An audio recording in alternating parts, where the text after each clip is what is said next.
We are at HP Imagine, and I am talking about collaboration and hybrid work with Helen.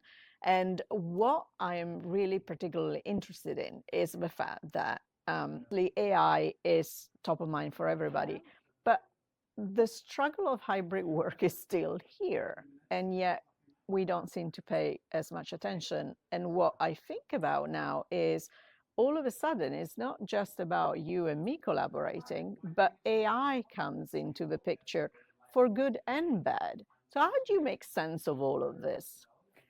I mean, on the doomsday side, I think it could be really scary if you're doing a Teams chat and you're using AI and then somebody's responding to you, that you can imagine it is actually the AI talking to each other.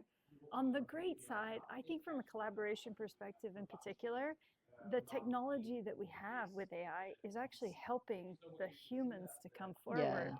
So all of that background noise is disappearing. AI is taking care of that. It's focusing on you or tracking you. And I think more and more it will help you to connect your content, to connect to the meeting. And so it's actually AI taking away the technology and letting us focus on the collaboration. I'm super excited about that part, that second part. The first part, I get you. I think it's still to be determined how far we lean into it. I absolutely love what you said. When it comes to collaboration, it's really taking away the burden of, making sure that I'm not muted, making sure I'm in frame so that I can actually focus on the content Yeah. that I'm delivering in the exchange that we are having, making eye contact and all of this instead of scribbling or typing my notes, I mean, those delivered.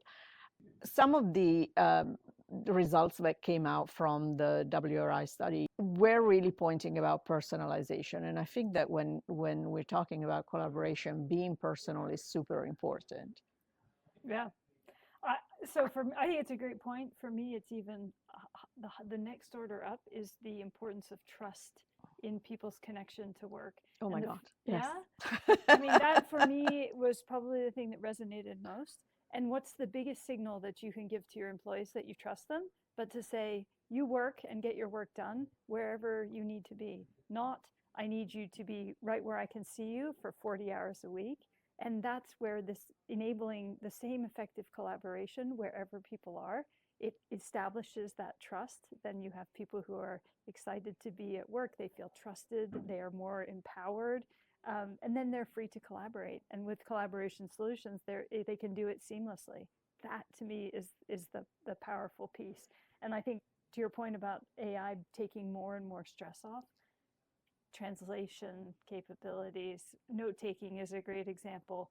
Just getting your presentation to show up the way that you want, make sure that you're showing up the way that you want. All of these things add stress in the work environment. So you're not connecting to the person. You're worried about what you look like, what your slides look like, if your audio is okay. That takes all of that concern out of it so that you're genuinely just connecting with people, which is ultimately what we want and what employers want, right? So that folks can get their jobs done.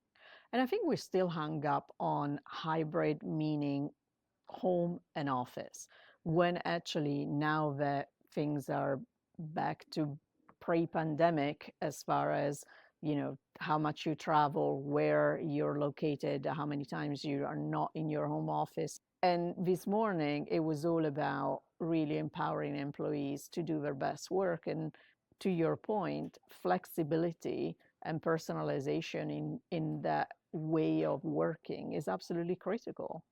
I think it also, we're humans, we need different stimuli in order to be creative.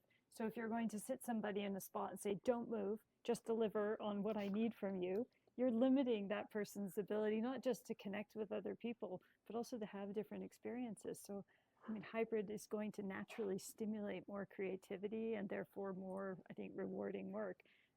That's the exciting piece about hybrid. We're not stuck just at home or just in the office. We can be on the go, but when you need to connect, it's the same experience. That's the critical, I think, piece Absolutely. that we can't We all lose. show up Yeah, in the best way, yeah, right? exactly. Without them putting a cognitive load on the other person who cannot hear you. Your video goes in and out or whatever the case might Yeah, be. you can't connect, you can't understand, you can't hear. Super distracting having either bad audio or even bad visual. It can be distracting, right? If somebody is cutting in and out. So if you've got AI in the background that's making sure that your sound is coming through clearly, your image is clear, I think it takes everyone's stress level down and they focus on the work at hand, not the work of connecting or the work of speaking in a call.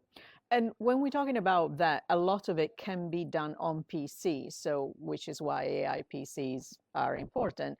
Um, and it also helps when you have a bad connection. Am Yep. I Yeah. understand that Yeah, correctly? you have a lot less latency. You're not dependent on the network because it's doing it, it's like local inferencing. And I think the other piece, especially in the communication space, is folks are naturally nervous about sending information to the cloud. You would always, if you're having a sensitive conversation, but you want to do the translation, you need translation in the conversation. Do you want to send that out, or maybe you want to keep it close? I think there's security in that experience, and that's something that you can enable with an AI PC that you would otherwise have to go to the cloud for. So for us, that's super exciting and another compelling reason to bring the AI PC to the market. But I don't think it is hybrid is over and AI is here. I think it's very much like a hybrid is here to stay. So we can use AI to help, and that's the exciting piece for us.